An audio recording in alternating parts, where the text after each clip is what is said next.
most of the apostles, I believe, died of natural death. They are not victims of cruelty. I believe that. Hindi lang yan ang babaguhin niya sa Katoliko. Hindi ikaliligtas ang pananatili po sa loob ng simbahang Katoliko. Even to destroy the Bible. But the Catholics, they remove the idol one. 1 plus 1 plus 1, paano naging iisa? Kung ang tanda ng Diyos ay Sabat, ang tanda ng Beast ay Sunday. Yan ang kahulugan nun, palpak master. Ako po si Kabornok at ako ang inyong taga-Suri. Sa puntong ito ng ating programa, kung hindi ka pa nakasubscribe, pakiclick po ng subscribe button at ang notification bell para updated po tayo sa ating mga susunod na videos. Kaya, let's go at simulan na natin!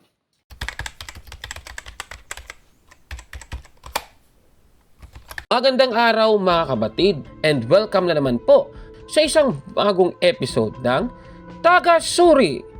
At sa ating episode ngayon mga kapatid, ating tatalakayin kung totoo bang ang mga apostol ay namatay due to a natural death.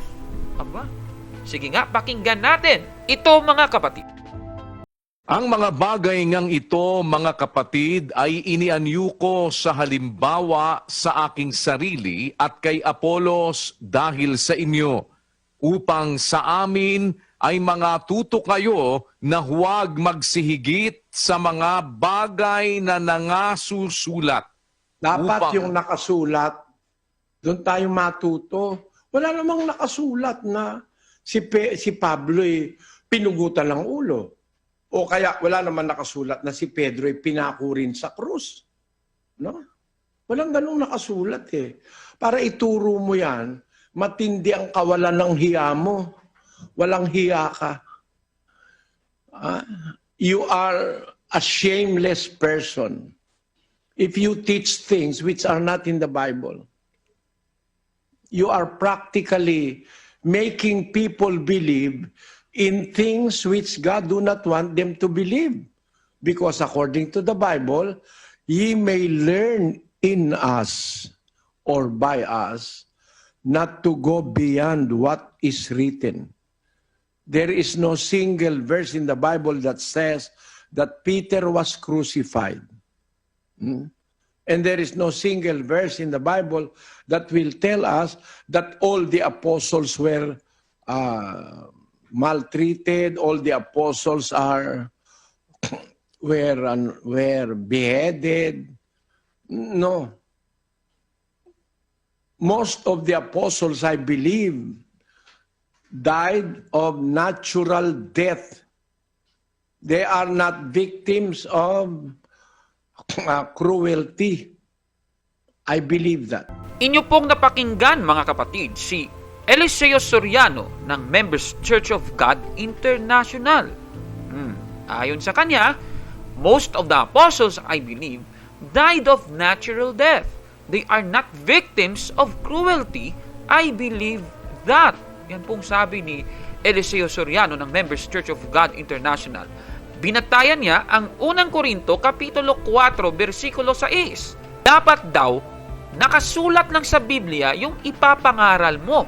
At sinasabi niya na wala naman sa Biblia itong pagkamatay ng mga apostol na hindi natural death. Kaya he believes that the apostles died of a natural death. Aba, sige, babasahin natin uli ang unang Korinto 4:6 at ito po ang nakasulat. Ang mga bagay ngang ito, mga kapatid, ay inianyo ko sa halimbawa sa aking sarili at kay Apolos dahil sa inyo, upang sa amin ay mga tututo kayo na huwag magsihigit sa mga bagay na nangasusulat, upang ang sinuman sa inyo ay huwag magpalalo ang isa laban sa isa. Ito, mapapansin ninyo, meron pong nakalagay na huwag magsihigit sa mga bagay na nangasusulat. Ang tanong, tama ba ang pagkaintindi dito ni Soriano sa unang Korinto 4:6? Sa Ingles, ganito po yung nakasulat.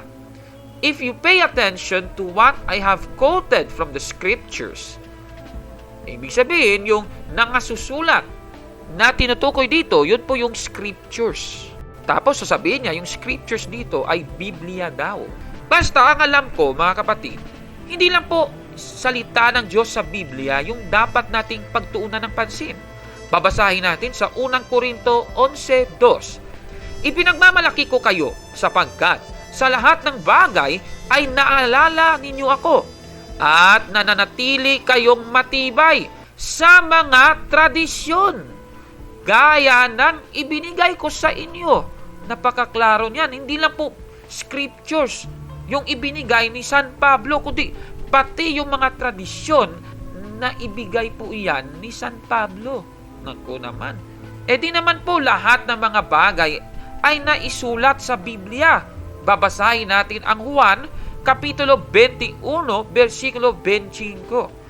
At mayroon din iba't ibang mga bagay na ginawa si Jesus na kung susulating isa-isa ay inaakala ko na kahit sa sanglibutan ay hindi magkakasya ang mga aklat na susulatin. Napakaklaro po niyan, mga kababayan. Kaya, ang tanong, Bible ba ang scriptures na tinutukoy sa 1 Korinto 4:6? Tatanungin natin ng mga Bible scholars. Ito po, sa aklat ni Matthew Poole na A Commentary on the Holy Bible, Volume 3, ito pong nakasulat, that you might learn in us not to think of men above that which is written. Ito po yung sinabi dito. And that all the Church of Corinth, as well ministers as people, might learn to have humble opinions and thoughts of themselves, not to think of themselves above what, by the rules of God's Word, was written in the Old Testament, they ought to think, or above what he had before written in this epistle, or to the Romans. Ibig sabihin, hindi po yung buong Biblia, kasi yung buong Biblia po, mula po yan sa Genesis hanggang sa Revelation. Yung nakasulat sa komentaryong ito, pwedeng hanggang sa epistle na ito, yung 1 Corinthians o sa Romans. Buong Old Testament lang talaga. Nako naman, maling-mali pala ang pagkaintindi ni Eliseo Soriano. Kaya, Bible ba ang scriptures na tinutukoy sa 1 Corinthians chapter 4 verse 6? Hindi po totoo yan. Punta naman tayo sa tanong kung nasa Biblia ba ang pagkamatay ng mga apostol. Kasi nga, wala daw sa Biblia. Kaya nga sinasabi ni Soriano na they died on the natural death. Titignan natin sa tanong kung meron bang nakasulat sa Biblia yung pagkamatay ng mga apostol. Unahin natin si Santiago. Ito pong nakasulat sa Gawa, Kapitulo 12, versikulo 1 hanggang 2. Nang panahon ding iyon, ipinadakip ni Haring Herodes ang ilan sa mga tao sa iglesia upang pahirapan. Pinatay niya sa pamamagitan ng tamak si Santiago na kapatid ni Juan. Napakaklaro niyan, mga kababayan. Ayon sa Biblia, si Santiago na kapatid ni Juan, isa sa mga apostol ni Kristo, pinatay ni Haring Herodes. Ayan, napakaklaro niyan, mga kababayan. Itong susunod na tanong. Ito, kasi sabi niya, wala naman sa Biblia yung pagkamatay daw ni Pedro. There is no single verse in the Bible that says that Peter was crucified. There is no single verse in the Bible that says that Peter was crucified. There is no single verse in the Bible that says that Peter was crucified. Tanong, nasa Biblia ba kung paano namatay si Pedro? Alam nyo kasi, mga kapatid, meron pong prophecy ang ating Panginoong Jesucristo tungkol sa pagkamatay ni Pedro.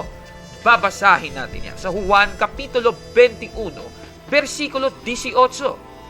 Katotohanan, katotohanan sinasabi ko sa iyo, nang ikaw ay bata pa, ikaw ay nagbibihis, at ikaw ay lumalakad kung saan mo ibig. Ngunit, pagtanda mo'y iuunat mo ang iyong mga kamay, at bibigkisan ka ng iba. at dadalhin ka kung saan hindi mo ibig. Ito nga'y sinalita niya na ipinaalam kung sa anong kamatayan ang iluluwalhati niya sa Diyos. At pagkasalita niya ito, ay sinabi niya sa kanya, sumunod ka sa akin. Napakaklaro niyan, mga kababayan, no? Oh, yan po'y prophecy ng ating Panginoong Jesucristo sa pagkamatay ni Pedro. Ang tanong, based on historical records, paano ba namatay si Pedro? Tatanungin natin ang isa sa mga persona sa Biblia. Sa Acts chapter 17 verse 34 ng New International Version, meron pong nakasulat dito na yung katauhan ni Dionysius. Ano po yung sabi niya? Sa Ellicott's Bible Commentary, Volume 3, ito po yung Dionysius na tinutukoy. According to a tradition ascribed by Eusebius to Dionysius, Bishop of Corinth, he became Bishop of Athens. Si Dionysius po ay Bishop of Corinth, Bishop ng Athens. Ito po ang kanyang sulat kay Pope Soter noong 170 AD. Ganito pong nakasulat, you have also, by your very admonition, brought together the planting that was made by Peter and Paul at Rome and at Corinth, for both of them alike planted in our Corinth and taught us, and both alike, teaching similarly in Italy, suffered martyrdom at the same time. Napakaklaro po ng sinabi nito ni Dionysius of Corinth. Mga kababayan, namatay po si Pedro by martyrdom po. Hindi po yan natural death. Nako naman, mali po ang sinasabi ni Soriano base sa dokumentong ito. Ito, isa pong komentaryo naman ang sinasabing ito ni Origen of Alexandria. Ganito pong sinabi niya, Peter was crucified at Rome with his head downwards as he himself had desired to suffer. Napakaklaro po kasi meron pong kwento na si Pedro po'y namatay, baligtad na krus po ang pagkamatay kay Pedro. Ibig sabihin, tama pala yung nasa hula, yung hula ni Kristo sa Juan 21:18 na sinasabing, ngunit pagtanda mo'y iuunat mo ang iyong mga kamay. Naku naman, kaya dito sa sinasabing ito na I believe thou died of natural death daw yung mga apostol. Most of the apostles, I believe, died of natural death. They are not victims of cruelty. I believe that. Babasahin natin Biblia mismo. Biblia yung tatanungin natin. Ano bang sabi ng Panginoong Jesucristo tungkol sa mga pagkamatay ng mga apostol? Ito, sa Mateo 24:9, itong nakasulat, kung magkagayoy, ibibigay kayo sa kapihatian, at kayo'y papatayin, at kayo'y kapopuotan ng lahat ng mga bansa dahil sa aking pangalan. Sila po'y papatayin. Nako, ayan pala nakasulat sa Biblia. Hindi po sila namatay due to natural death. Instead, sila po'y papatayin. Yan pong sinabi ng Panginoong Jesucristo sa mga apostol. Sa Juan 21:20 hanggang 22, babasahin ko po sa inyo. Si Pedro paglingon ay nakita yaong alagad na iniibig ni Jesus na sumusunod. Pagkakita nga ni Pedro sa kanya, ay nagsabi kay Jesus, Panginoon, at ano ang gagawin ng taong ito? Sinabi sa kanya ni Jesus, kung ibig kong siya'y manatili hanggang sa ako'y pumarito, ay ano nga sa iyo? Sumunod ka sa akin. Sa 23, kumalat nga ang sabing ito sa gitna ng mga kapatid, na ang alagad na yaon ay hindi mamamatay. Gayon may hindi sinabi ni Jesus sa kanya na hindi siya mamamatay, kundi kung ibig kong siya'y manatili hanggang sa ako'y pumarito, ay ano nga sa iyo? Nung lumingon po si Pedro, nakita po niya yung lalaki, yung apostol na, sabi ng talata, alagad na iniibig ni Jesus. Yung tinatawag nating the beloved. Yan po, mga kababayan, ay walang iba kundi si Apostol Juan. At ayon po sa nabasa natin, yung alagad na ito, itong si Apostol Juan, ay hindi daw mamamatay. Ibig sabihin, mga kapatid, ayon po sa talata, hindi po mamamatay ang alagad na minamahal ni Jesus. Hindi naman literal na hindi daw mamamatay. Yung ibig sabihin po nito, mga kababayan, hindi po siya papatayin kagaya ng ibang mga apostol. Kaya nga, kumalat nga itong sabing ito ng ating Panginoong Jesucristo. Sino ba ito, mga kababayan? Alam naman natin, itong alagad na ito ay si Apostol Juan. At ito nga ay mapapatunayan natin sa Juan 21:24. Kung ipapatuloy natin yung pagbasa, ganito po yung nakasulat. Ito ang alagad na nagpapatotoo sa mga bagay na ito at sumulat na mga bagay na ito. Sino ba yung sumulat ng aklat na ito? Yung Juan. Di si Apostol Juan, di ba? At nalalaman natin na ang kanyang patotoo ay totoo. Klarong-klaro po yan, mga kababayan. Ang alagad na hindi mamamatay at ang alagad na minamahal ni Jesus ay si Apostol Juan. Tanong, ano bang nangyari kay Apostol Juan? Namatay ba siya? Pinatay ba si Apostol Juan? O namatay lang siya dahil sa kanyang katandaan? Babasahin po natin ang mga aklat. Ito pong history books, itong 12 Ordinary Men ni John MacArthur. Ganito po ang ating mababasa sa page 137. Isasalin ko po sa Tagalog para mas maunawaan po ninyo. Namatay si Juan ayon sa karamihang tala noong 98 AD sa panahon ng paghahari ni Emperor Trajan. Ayon kay Jerome, sa komentaryo niya sa Galacia, na ang matandang apostol na si Juan ay napakahina sa kanyang mga huling araw sa Efeso. Ano pat, kinailangan siyang dalhin papunta sa simbahan. Klaro-klaro, naging matanda pala itong si Apostol Juan. Ibig sabihin, mga kababayan, si Apostol Juan po ay hindi pinatay. Namatay si Apostol Juan dahil sa kanyang katandaan. Babasahin natin.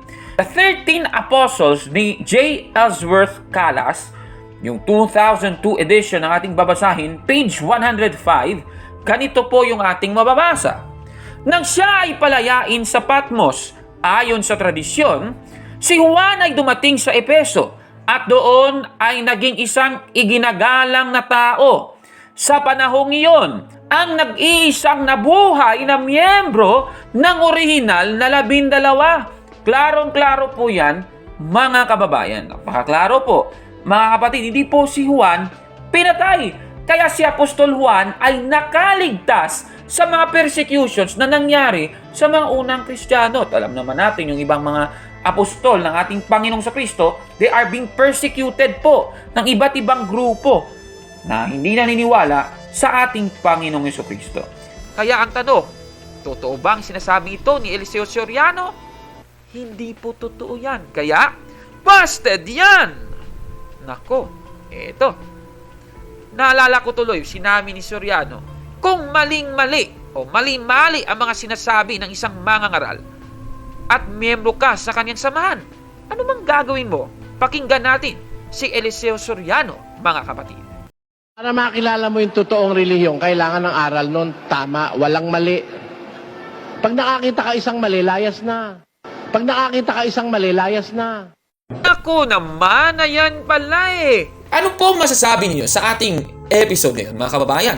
Comment down below, mga kababayan. At kung like mo ang video na ito, paki-smash ng like button at mag-subscribe sa ating YouTube channel. Sorry! Kaya, huwag maniwala sa sabi-sabi. Check mo na kung fact nga talaga. Hanggang sa susunod na episode. Ako po si Kabornok at ako ang inyong Sorry!